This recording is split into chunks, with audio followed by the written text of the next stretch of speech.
তো hello everyone, welcome back to my channel to another new blog. আজকে আমি যেহেতু বিকাল থেকে একটু ব্লগটা করছি, দেখো আমাদের বাড়ির চারপাশে কতটা সুন্দর লাগছে, ওয়েদারটা খুবই সুন্দর। আর আমরা এখন সবাই মিলে পুকুর পাড়ে বসে আছি, আর ওরা কেউ ক্যামেরা আসবে না বলে তাই আমি একাই এলাম। আর দেখো কত সুন্দর লাগছে, ওয়েদারটা খুবই সুন্দর আছে। প্রত্যেক দিন আমরা এরকম করে বসি। আর চলো তোমাদের কাছে আমি দেখাবো আমাদের বাগানে কত গাঁদা ফুল হয়েছে। দেখো কত গাছ বসিয়েছি আর অর্ধেকে হয়েছে, আর ওখানে দেখো কত গাঁদা ফুল যে হয়েছে বন্ধুরা, জাস্ট তোমরা বুঝতে পারবে না। আর চারিদিকে অনেক রকম সবজি চাষ করা হয়েছে, সেটা তো আগের ব্লকে আমি দিয়েও দিয়েছি। আর এখানে সব মূলো ফুলগুলো ফুটে গেছে, কত সুন্দর লাগছে। চারিপাশে অনেক গাছ কাটা হয়ে গেছে, তাই একটু খালি খালি লাগছে। দেখো গাঁদা ফুলগুলো কত সুন্দর লাগছে।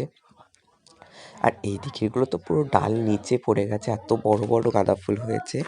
আর আমাদের বাড়িতে কাঁধে কাঁধে গাঁদা ফুল হয়েছে অবশ্যই কমেন্টে জানিও বন্ধুরা।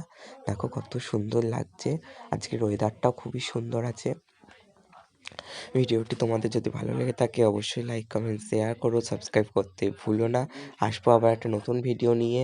ততক্ষণ সবাই ভালো থাকো, সুস্থ থাকো। রাধে রাধে।